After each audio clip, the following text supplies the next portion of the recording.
राष्ट्र सर्वप्रथम राष्ट्र सर्वप्रथम राष्ट्र सर्वप्रथम राष्ट्र सर्वप्रथम। जनपद गोरखपुर में श्री झूलेलाल वरुण देवता मंदिर के नवनिर्मित भवन का लोकार्पण व प्राण प्रतिष्ठा पूजन समारोह का आयोजन किया गया। इस अवसर पर मुख्यमंत्री योगी आदित्यनाथ भी मौजूद रहे। कार्यक्रम को संबोधित करते हुए सीएम योगी ने कहा कि पूज्य झूलेलाल जी का आशीर्वाद आप सब पर सदैव बना रहे, ऐसी मैं कामना करता हूं। उन्होंने कहा कि गोरखपुर के विकास में सिंधी समाज और गोरखपुर की जनता ने महत्वपूर्ण योगदान दिया है। इसके साथ ही उन्होंने कहा कि विकास के मामले में अब गोरखपुर भी चर्चा का विषय है। हम विकास की सकारात्मक सोच के साथ आगे बढ़ रहे हैं। आज शिवरात्रि का भी शुभ मुहूर्त है और साथ साथ सिंधी समाज का पवित्र चालीसा भी प्रारंभ हुआ है, उसका मुहूर्त भी प्रारंभ हुआ है।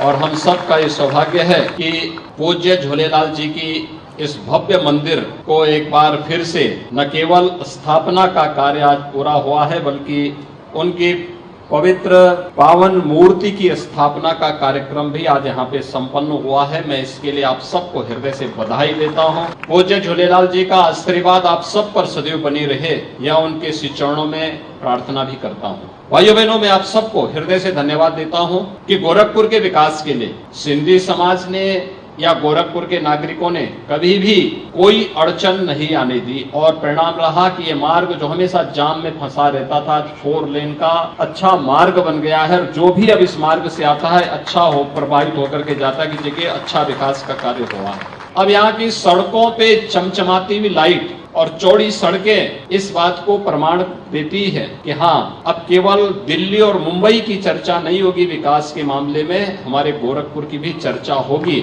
और इसका श्रेय आप सबको जाता है। और सभी लोगों ने सहजता के साथ विकास के इस कार्य को अपने आने वाली पीढ़ी को उज्जवल बनाने के लिए उन्होंने योगदान दिया और परिणाम रहा कि इतनी अच्छी खासी सड़क यहाँ के अंदर बन गई। और वहां पर थी झूलेलाल समुदाय यानी सिंधी समाज का इसलिए भी धन्यवाद है कि सड़क चौड़ीकरण के कार्य में पूज्य झूलेलाल जी जो हम सबकी आस्था की प्रतीक है, जो वरुण देवता के अवतार माने जाते हैं, जिन्होंने अपने उस समय के चमत्कारों से आक्रांताओं के छक्के छुड़वाए थे, उनका पवित्र मंदिर भी सड़क चौड़ीकरण के मार्ग में आ रहा था। लेकिन समाज ने कहा कि विकास के साथ साथ आस्था के लिए भी हमें जगह मिल जाए तो अच्छा है और हम भी चाहते हैं विकास होना चाहिए। ये एक सकारात्मक सोच और मैं मानता हूं इसकी प्रेरणा पूज्य झूलेलाल जी की प्रेरणा थी कि एक लंबे समय तक लगभग 70-75 वर्षों तक पूज्य झूलेलाल जी का मंदिर पुराने स्थान पर था। अब नए स्थान पर 70 वर्षों के बाद एक नया भव्य मंदिर बना है और पहले की तुलना में और अच्छा भव्य स्वरूप दे करके, काफी स्पेशियस जमीन दे करके उसको बनाने का प्रयास हुआ है। सचमुच एक प्रयास, यह एक प्रक्रिया का हिस्सा है,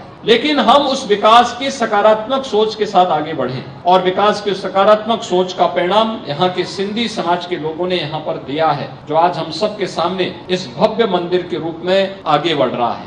भाइयों बहनों, सिंधी समाज एक प्रगतिशील समाज है।